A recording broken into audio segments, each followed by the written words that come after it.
Talk by Mrs. Emma Hardinge at Cleveland Hall, London, Sunday the 30th of April, 1871.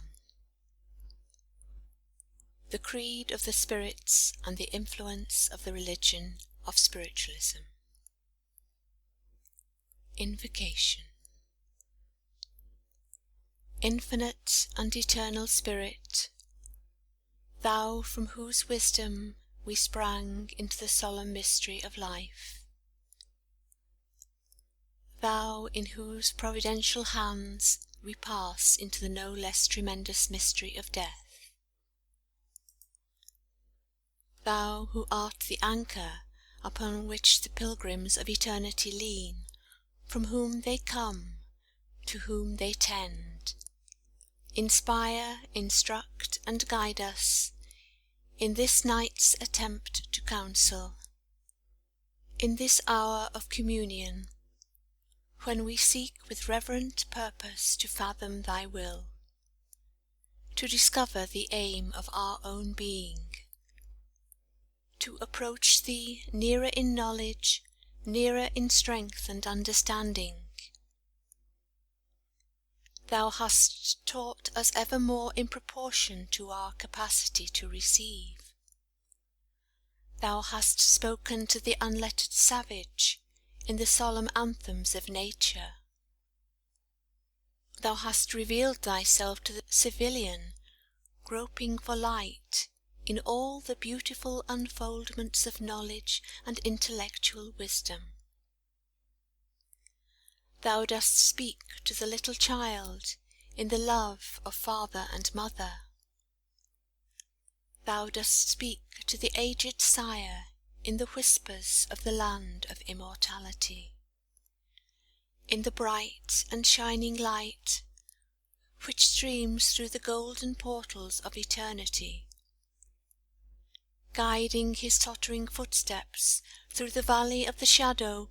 And now, when page after page has been opened of Thy kind purposes and Thy wise designs in the solemn, grand, and stupendous motion of life, behold, Thou dost draw back the veil from the mystery of death, and reveal to us a grander, nobler fulfilment in life and its aims than we had ever dreamed of. Up the steeps of progress the angels are guiding the toiling pilgrims of life.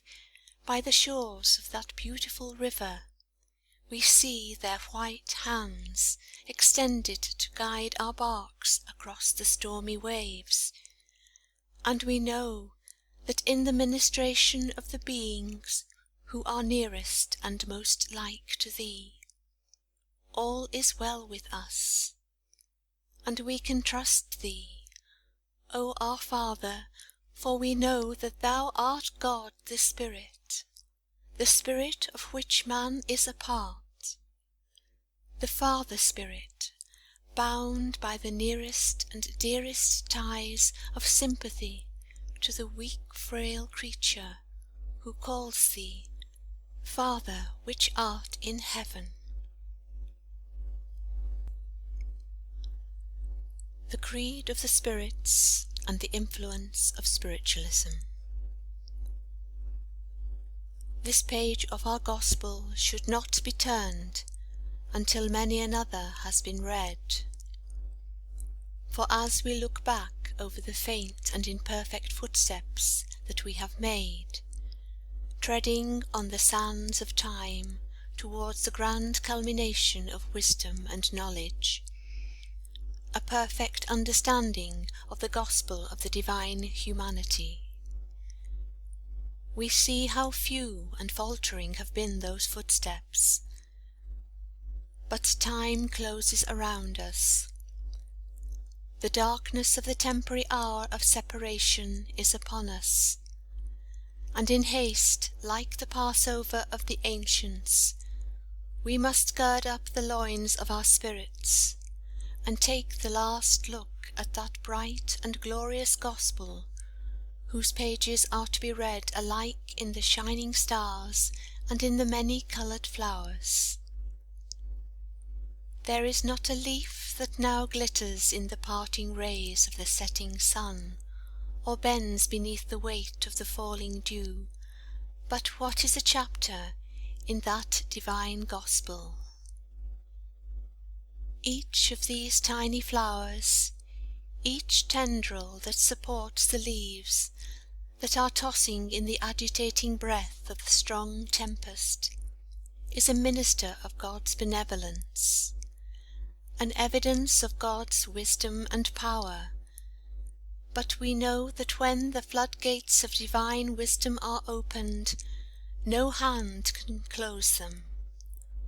Onward must pour the mighty flood, no matter what channels it makes, no matter through what imperfect avenues of mortality that flood is poured.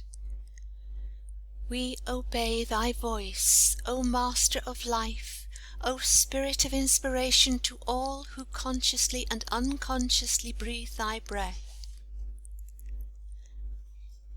Let us now contemplate this beautiful gospel and take a brief review of its source.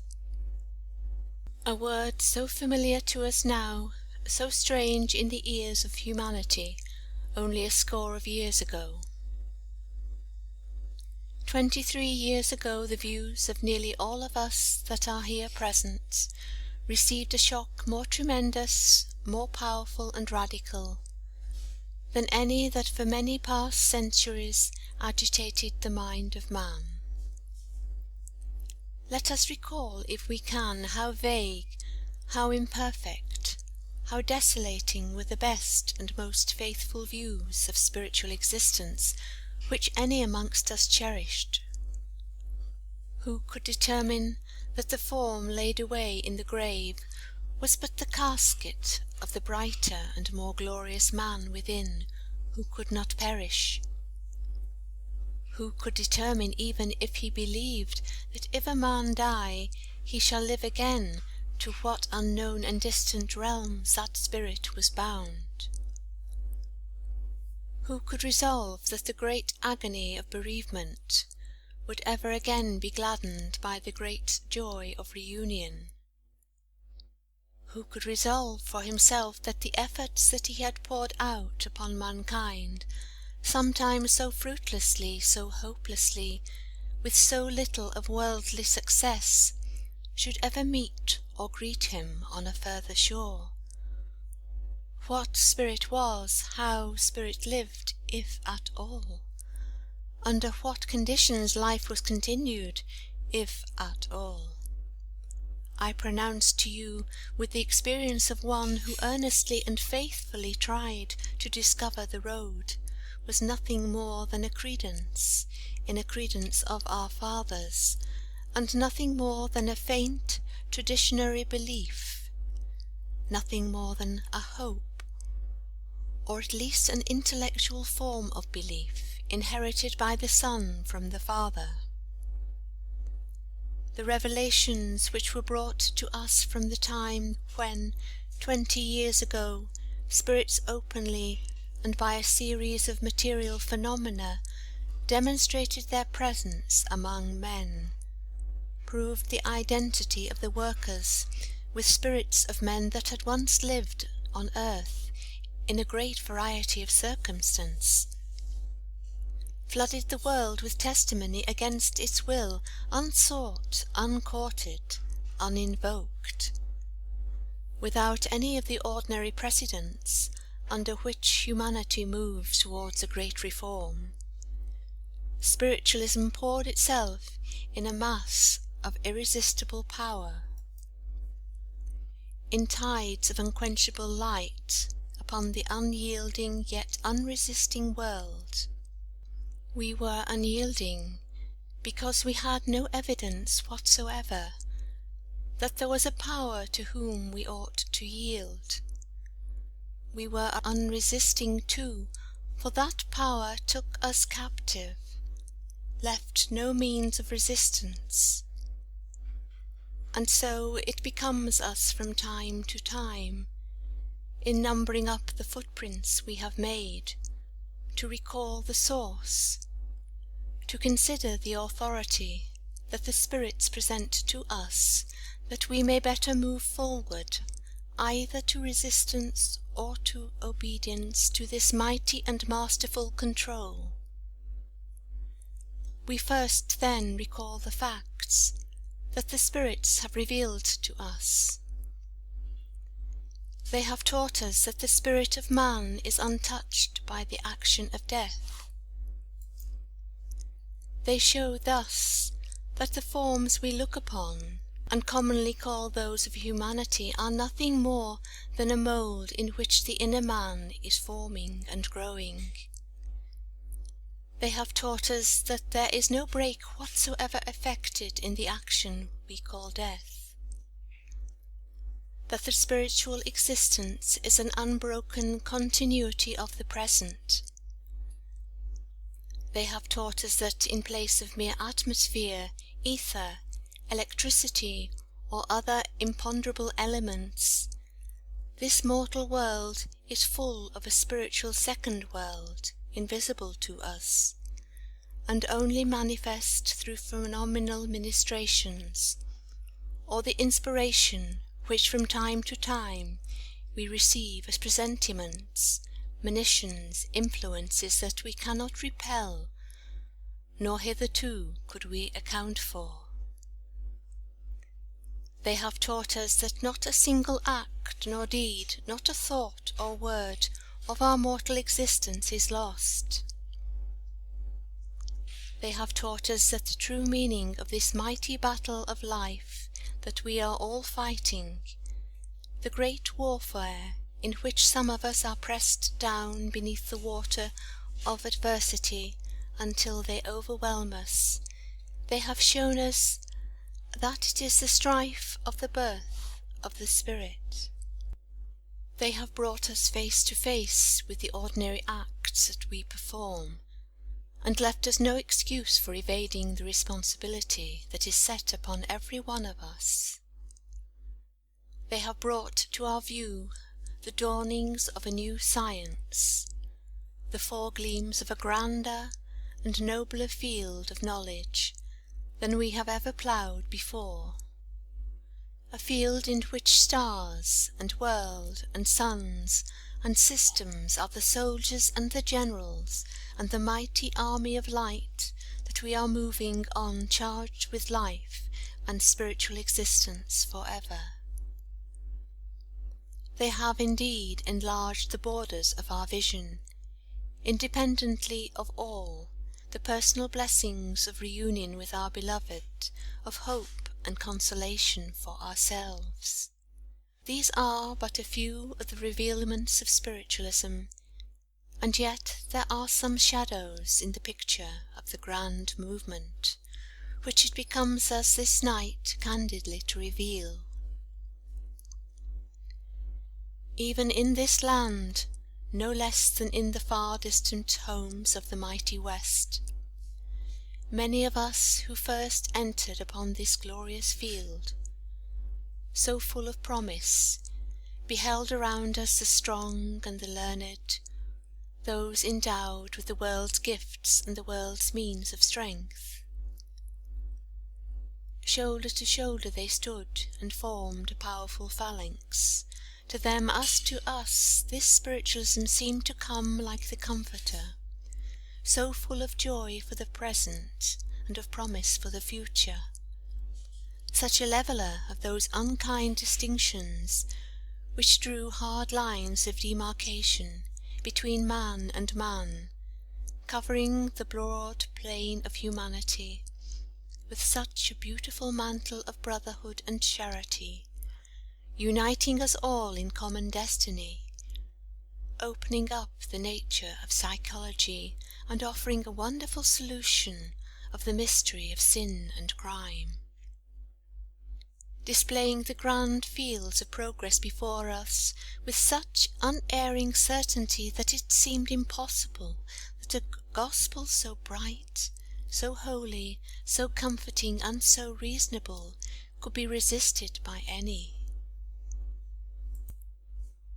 You and I today stand deserted by many a one in whose hands the white standard of spiritualism was placed along with our own. You and I have seen the great ranks of this army thinning. You and I could number up even in this city scores of those to whom the mission has been entrusted, who have fallen away from our side, and whilst but one rostrum remains where the glad tidings of spiritualism and the keen, strict, yet daring analysis of all that its light reveals are permitted, we find this rostrum is deserted by most of those whose hands were the strongest, and to whom was entrusted the mightiest responsibility in the conduct of this noble work. This excites in us some questions, and the very answers that we are prepared to give most clearly elucidate the progress of the movement. When we come cleanly to analyse why we are thus deserted, we find a clue to the character of spiritualism throughout. Let us observe 2 points which account for the defalcation of those to whom we have alluded. Spiritualism endorses no sect. Spiritualism closes down upon all the avenues it is possible to open of mere sectarian belief, and rebukes them all. And why? Because the very fact of the Spirit's continued existence, its state and condition, is a denial of every sectarian dogma. There is not one but provides a vicarious atonement for its believers. There is not a spirit from the far east to the mighty west, from the burning south to the frozen north, that has ever yet communicated to man and been able to prove that it was happy or miserable on account of its belief. Not one who dared to deny that its happiness or misery is determined by its acts and deeds alone.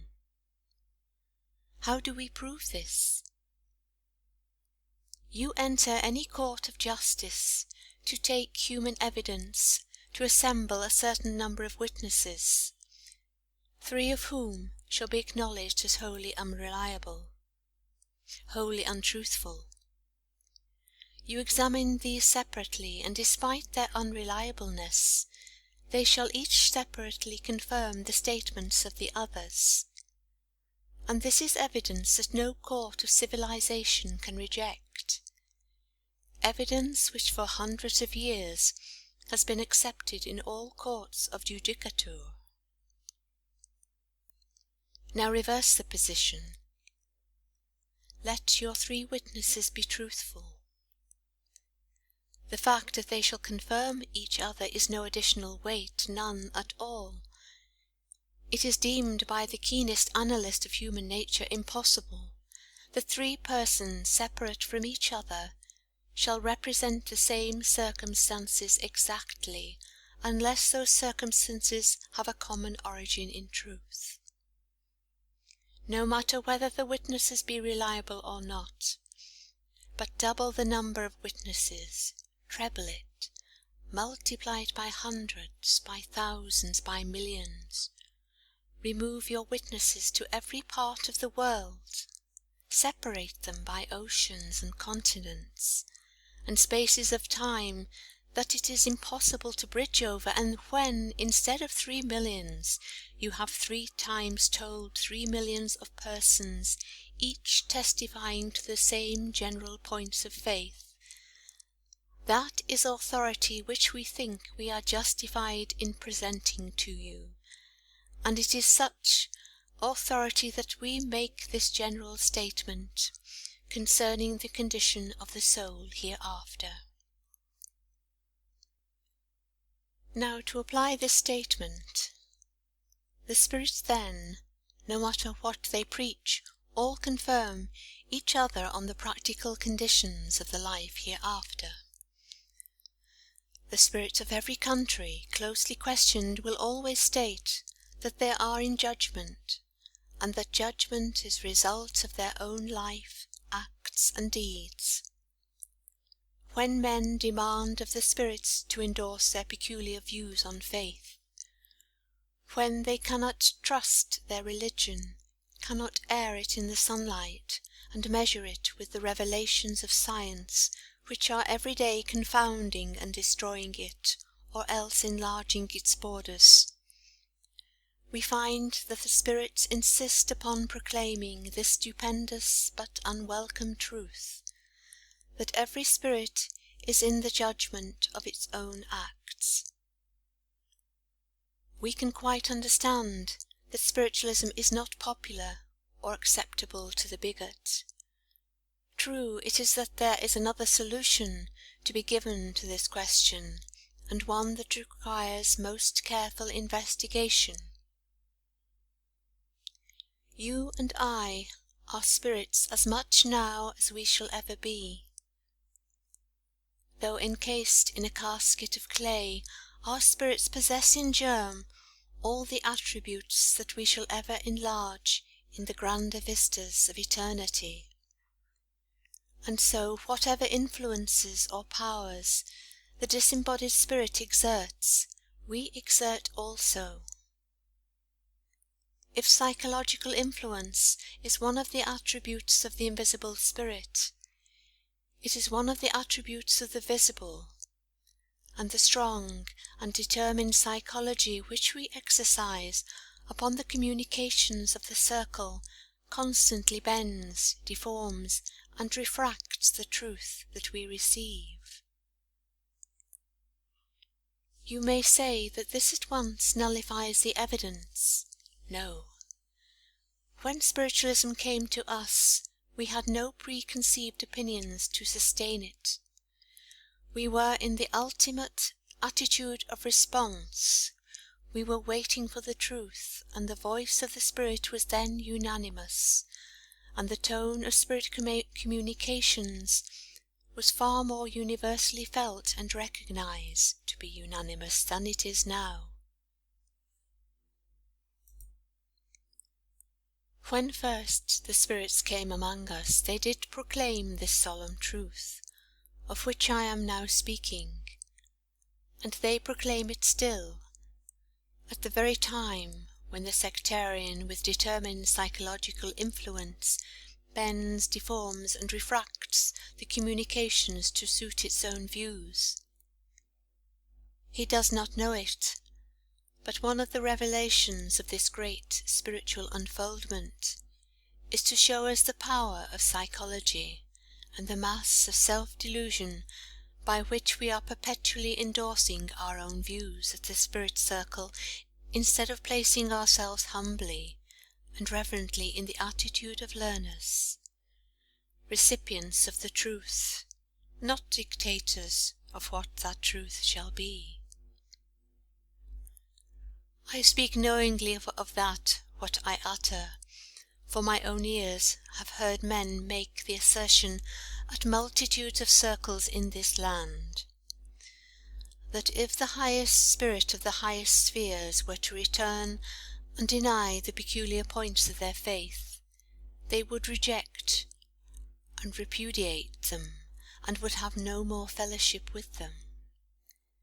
And there is yet another cause. Spiritualism is wholly unselfish. It proclaimed from the first the fatherhood of God, that you all admit, and with it the brotherhood of man, that you don't all admit, and this brotherhood was no mere myth, for the spirits of the circle presented themselves, some from the lowest depths of poverty, and some from the highest rounds of earthly splendour, and those had changed places. The law of caste was annihilated, and the lines of demarcation were broken down. The communications of the spirit represented a new aristocracy. Forever throughout the ranks of humanity, the beautiful harmony of the epic of creation is to be found in inequality. Equality is a mere myth. There is no such thing. Every human creature represents a different step on the ladder of social, moral, intellectual, and spiritual progression.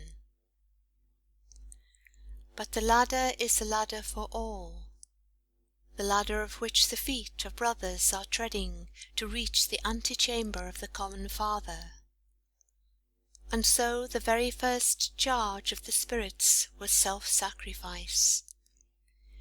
They demanded some self-sacrifice in those who should bear this unpopular standard for the sake of truth. Above all, they demanded the sacrifice of those darling vices for which so many of us have hitherto had a theological sponge, but which now stamp us with an awful and stupendous responsibility that we cannot escape from.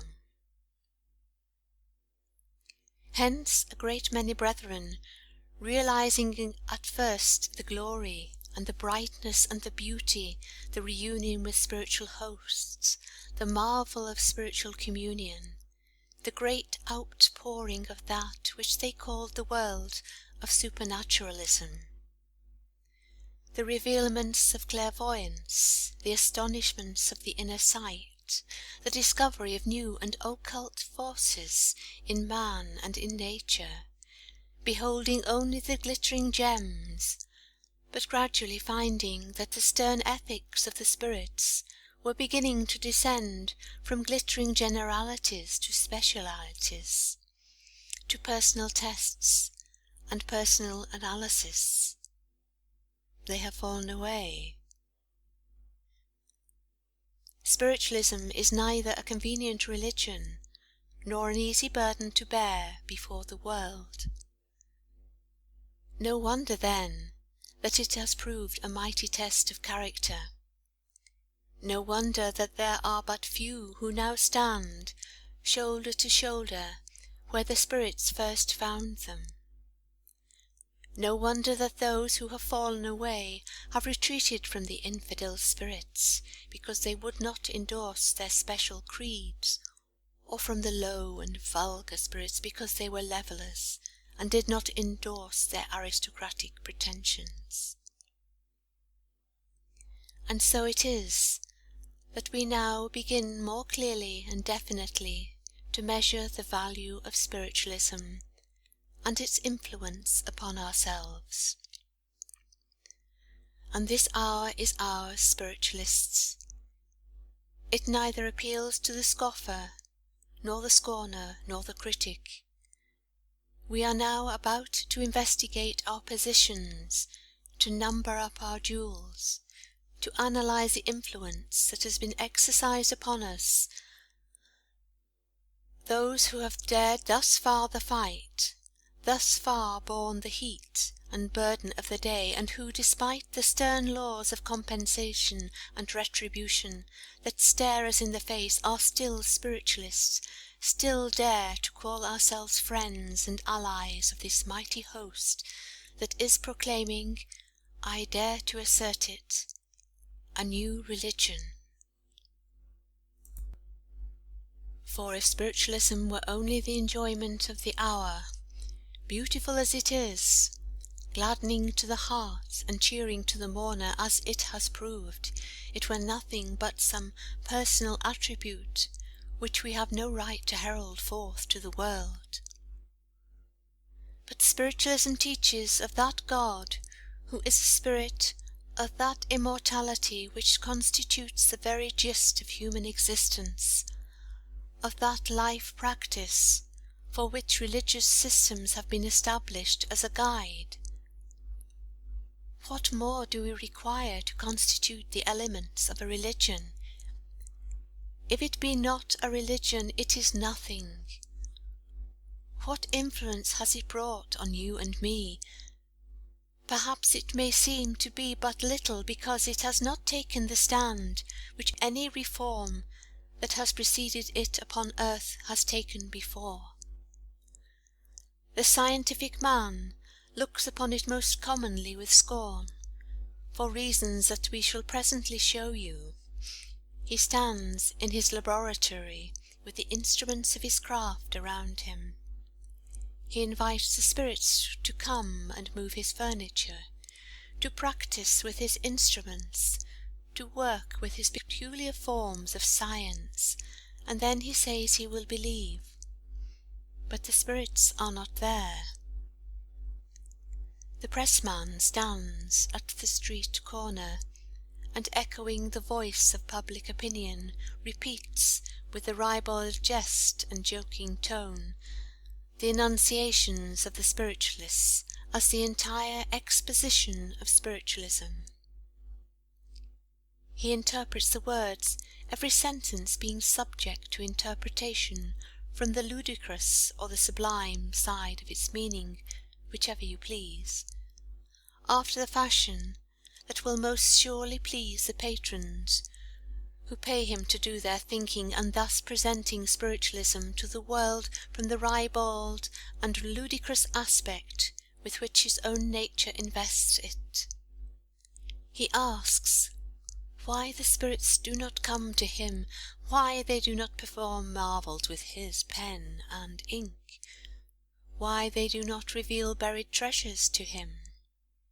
But the spirits are not there, and the cold, empty world re-echoes the demand of its old teachers and asks why the spirits do not come and do its work, why, if they can move one object, they cannot do everything, why, if they can discover one mystery, they do not discover all. Why, in a word, the spirits do not live their lives, but the spirits are not there. Go to the heart, which has become cold from the quenched fire of some most precious love gone out. Go to the lonely chamber, and look upon the empty cradle or the empty chair. Go to the home of suffering or sorrow, to the heart whose pride has been disciplined, whose spirit is broken, whose worldly consolations have failed, to those who have tried and proved the hollowness of all human institutions, and who, with streaming eyes and breaking hearts, have uplifted their hands to the viewless I Am, to the unknown, to the Great Spirit, and lo, at the door of the heart, opened by aspiration, the angel enters, and by inspiration in 1,000 methods the response comes.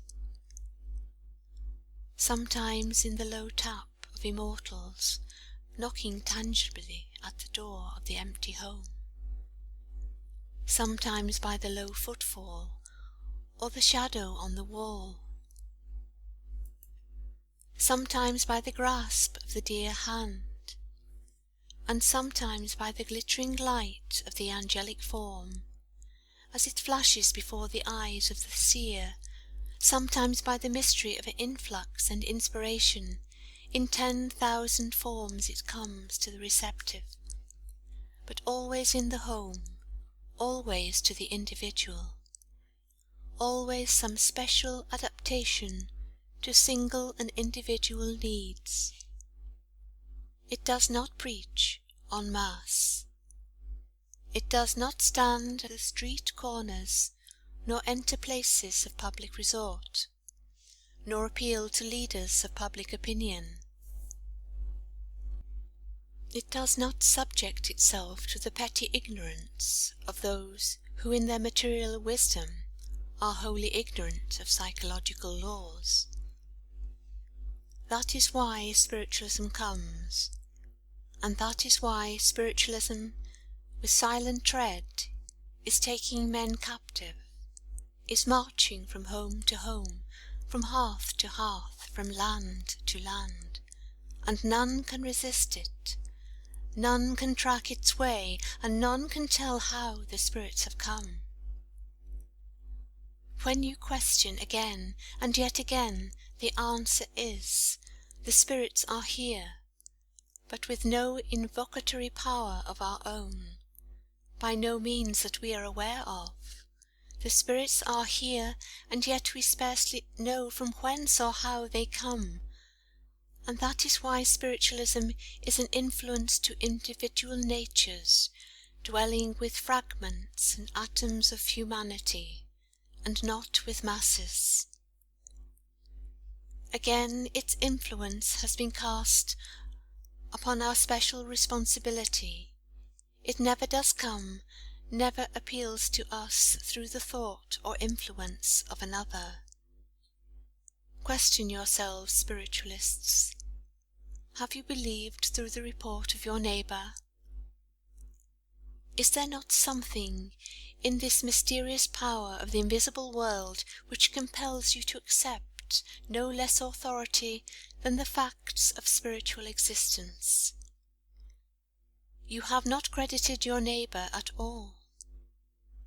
The very report that has been spread of this mighty spiritual movement has only excited in you the ribald joke or the scornful repudiation until the facts have come home to yourselves.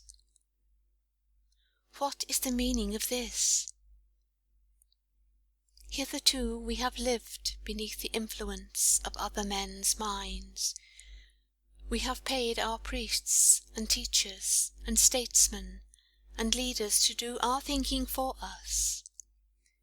We have stultified our own individuality and have willingly subjected our natures to the lead of others, and we have determined that others should pay the penalty of our offences. It is to recall us to the stupendous sense of our own individuality that this spiritual movement comes appealing to our individual natures. The world, accustomed to see movements transpiring only with the masses, on that large scale of reform which moves humanity as a mighty army beneath the leadership of one masterful mind, cannot understand either the extent or the influence or the genius of spiritualism. But the less we are indebted to human influence, the more surely we are compelled to look to the true source of influence, and the more inevitably do we find ourselves compelled to acknowledge that the source is powerful, intelligent, benevolent, wise, irresistible. Why should we not attribute it, then, to the beings who themselves claim to be its authors, the friends who were in our midst but yesterday, the nearest and dearest to us by ties of kindred and sympathy? Thus far, then, we trace up its influence and its progress upon ourselves, but we cannot pause here. I have said that if we were to stand alone upon the evidence of these phenomenal proofs, beautiful as they are, holy and lovely in all respects as many of them are, they would only appeal to our individual natures. They would be nothing more than a temporary joy or a temporary amusement. I have endeavoured in the address I have been privileged to offer you, to show you that while the spirits never exert authority on the mind, or demand of you belief, they bring such conclusive evidences of that which they tell, that you are compelled to acknowledge the truth, whose acknowledgment they do not demand from you, they do more. They hold up the torch to the dark places of nature, and without insisting upon their opinions concerning the laws, principles, and origin of being, they invite to investigate for yourselves.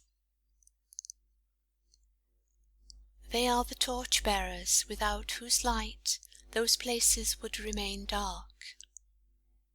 The astrologer, the geologist, the chemist, the physician, all who have undertaken to teach us the ways of God as manifest in his works, have never carried us beyond the surface, never deduced us from their sublime revelations any teaching concerning our spiritual origin or our spiritual destiny. It is for the spirits to complement the defects of science. The consequence is that spiritualism and science are at odds. scientific men have occupied the most humiliating position of any class towards spiritualism, and for this reason.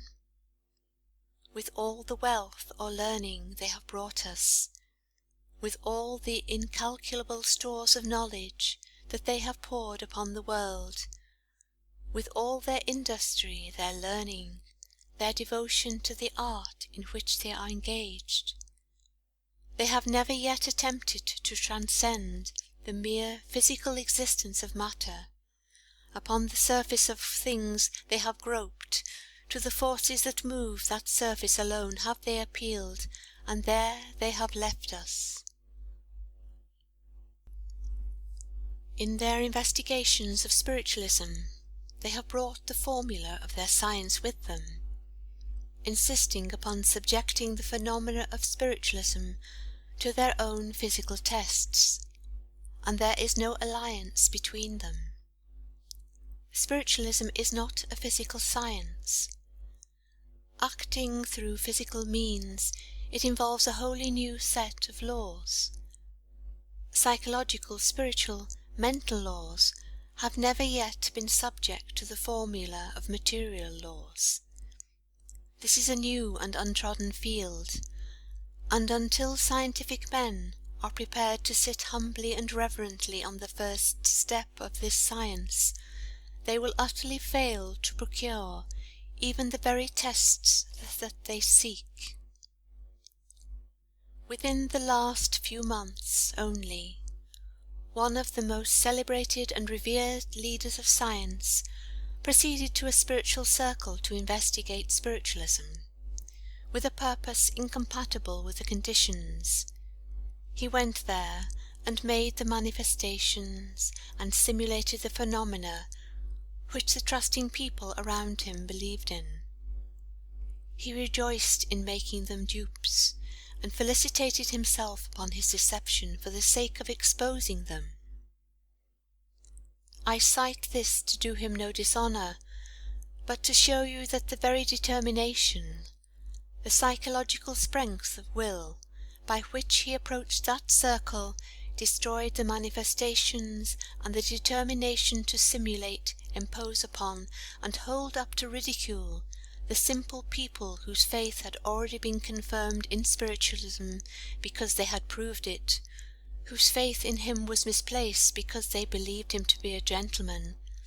I say that the very strength of purpose that made him mislead for the sake of proving others deluded, destroyed and neutralized the power that might have made him a gentleman, and taught him that he had an immortal soul.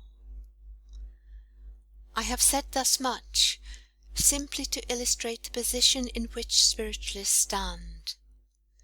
They are deserted by the leaders of religion and science, with a few notable exceptions, a few of those who dared to cast the precious treasure of their soul and conscience in one scale, and their worldly popularity in another, and the conscience weighs so heavily that with popularity goes up out of sight altogether. With the exception of these, the spiritualists are deserted by those who should be their leaders and teachers, both in science and religion. And what remains? To trust your own fidelity, to your own sense of right, to the God who protects you under all circumstances, and never leads you into temptation without offering you a way open for escape to the Great Spirit who is your Father. To the power that proves itself by its fruits. But I tell you now, as we are closing, we cannot pause here. The Spirit lives. Our own destiny is unfolded to us. Our own hereafter is made clear and plain.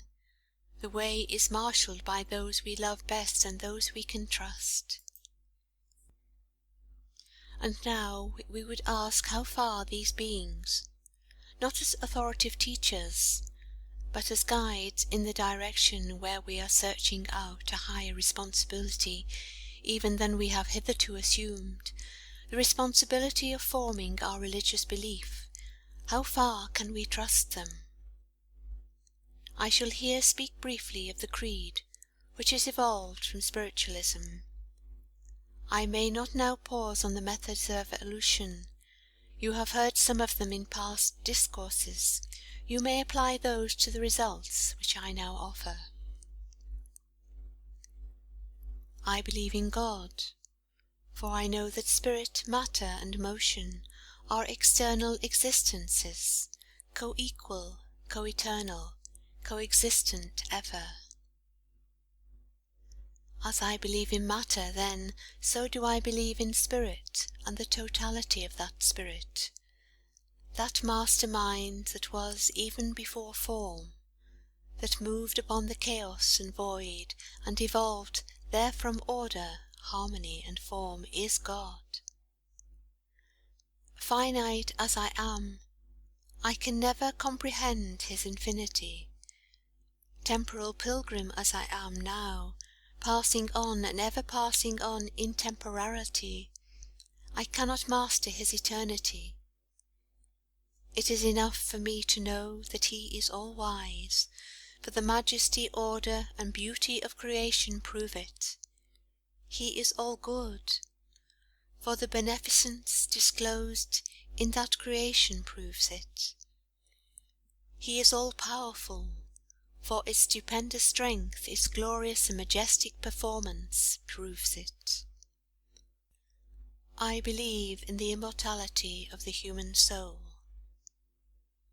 for I have been taught to analyze and search until I discover that that which is must have existed for ever, and though on this earth I am only possessed of such memory as carries me back to the beginning of my own temporal existence, and such prophecy as proves to me that I shall live beyond the grave, I still recognize that lives infinite one way cannot be finite another, and that if there is infinity around me, I am part of it.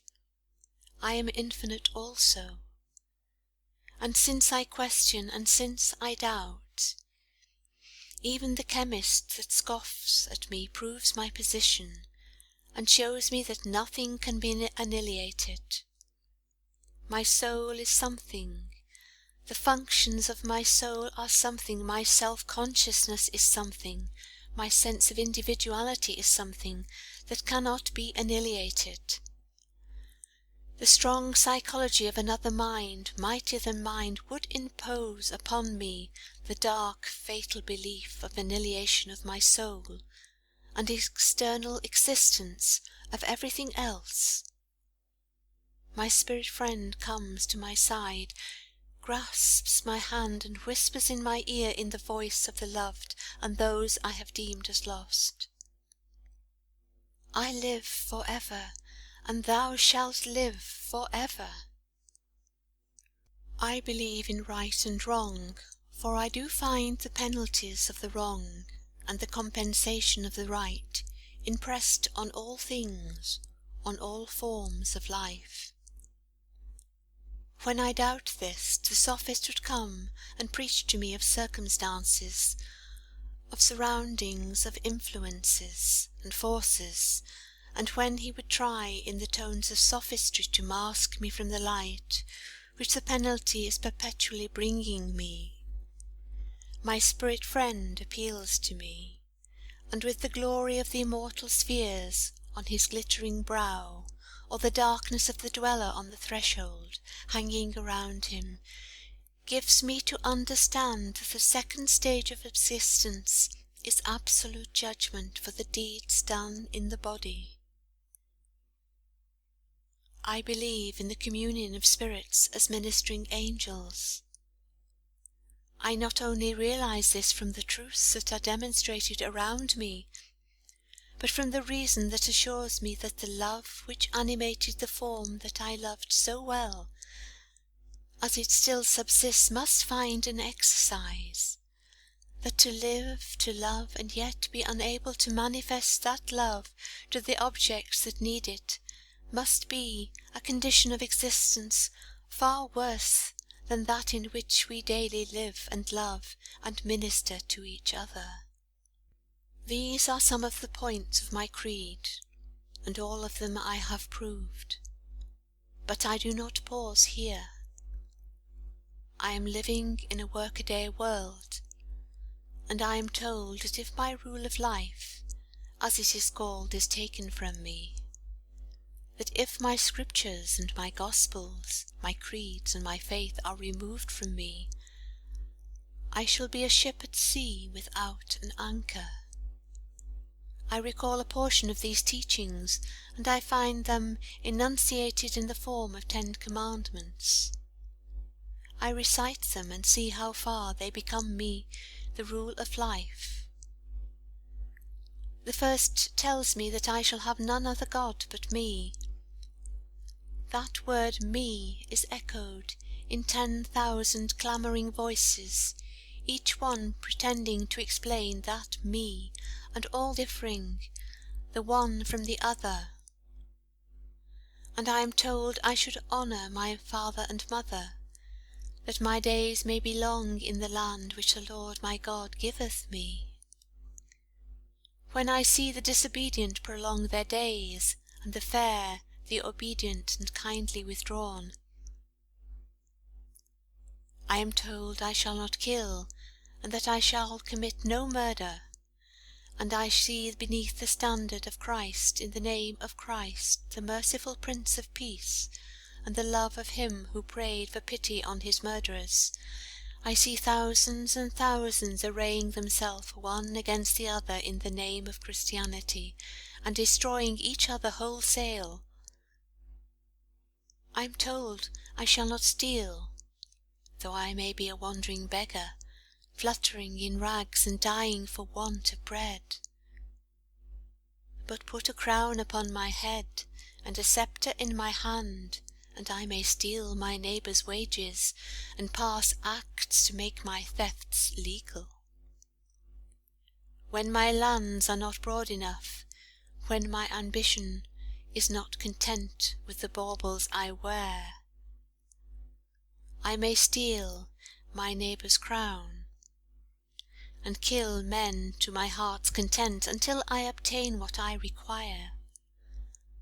I may not covet my neighbour's goods. Alas, alas, who shall tell the hungry labourer by the wayside not to covet?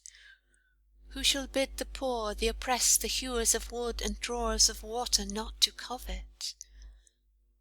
Not those we trust who covet their neighbours' lands, not those we trust who covet power, that lust for it with such mighty and resistless ambition that they become tyrants and autocrats and oppressors.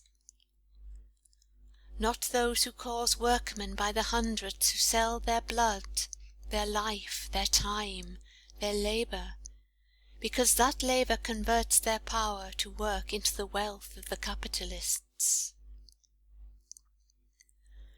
O friends, we do not speak in the tone of that foolish spirit of demagogism, that would level all distinctions, that would annihilate the laws which have made all men different, placed them on different steps of the ladder of creation to perform different functions. But when we are looking to see a rule of life that will work in an order of society made up of immense differences, let us apply that rule. If it fail, can it be God's law? Can it be the law of him who, in the glorious harmony of the planetary systems, has not made 2 stars alike, and yet all move on by countless millions, in their different order, glory, size, and degree, neither jostling nor harming each other, but all completing the grand, magnificent circuit of the skies? Can it be the law of him who is all wise and all good and all powerful? We think not. And with all honour and respect for the ancient seers and prophets, with all the deepest reverence for the inspiration which came to them in the hour of their need, and in the time when they required rules of life appropriate to the condition in which they lived, we ask, are we never to move forward to more practical issues? Are we never to have such revelations as, without disturbing old landmarks, will explain them, add to them, and bring us to a more practical and everyday form of religious teaching? This is what we ask. The spirits do sometimes answer us.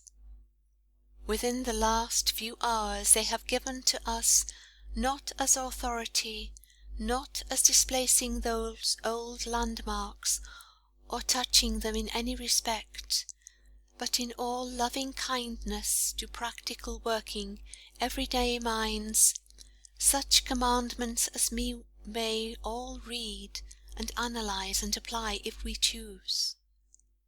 And the results of that application you may judge for yourself when you question of the spirits that have gone before. It is our purpose to close by reading in brief the 10 commandments of workaday spirits, of those who have counted up the sands of life and found that every grain is to be recognized as part of the spiritual body that constitutes the man of eternity. Spiritual Commandments given by the Spirits through Emma Hardinge. 1. Thou shalt search for the truth in every department of being, test, prove, and try if what thou deemest is truth, and then accept it as the word of God. 2. Thou shalt continue the search for truth all thy life, and never cease to test, prove, and try all that thou deemest to be truth. 3.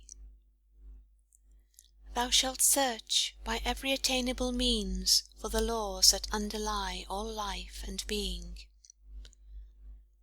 Thou shalt strive to comprehend these laws, live in harmony with them, and make them the laws of thine own life, thy rule and guide in all thine actions.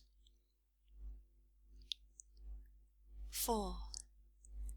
Thou shalt not follow the example of any man or any set of men, nor obey any teaching or accept of any theory as thy rule of life that is not in strict accordance with thy highest sense of right. 5.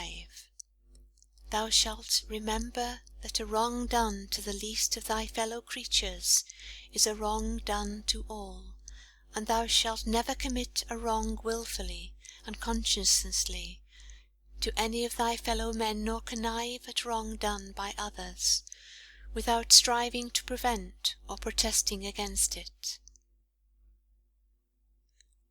6. Thou shalt acknowledge all men's rights to do, think, or speak, to be exactly equal to thine own, and all rights whatsoever that thou dost demand, thou shalt ever accord to the others. 7. Thou shalt not hold thyself bound to love or associate with those that are distasteful or repulsive to thee, but thou shalt be held bound to treat such objects of dislike with gentleness, courtesy, and justice, and never suffer thy antipathies to make thee ungentle or unjust to any living creature. 8. Thou shalt ever regard the rights, interests, and welfare of the many as superior to those of the one or the few, and in cases where thy welfare or that of thy friend is to be balanced against that of society, thou shalt sacrifice thyself or friend to the welfare of the many. 9. Thou shalt be obedient to the laws of the land in which thou dost reside, in all things which do not conflict with the highest sense of right. 10. Thy first and last duty upon earth, and all through thy life, shall be to seek for the principles of right, and to live them out to the utmost of thy power, and whatever creed, precept, or example conflicts with those principles, thou shalt shun and reject, ever remembering that the laws or right are in morals, justice, in science, harmony, in religion, the fatherhood of God, the brotherhood of man, the immortality of the human soul, and compensation and retribution for the good and evil done on earth.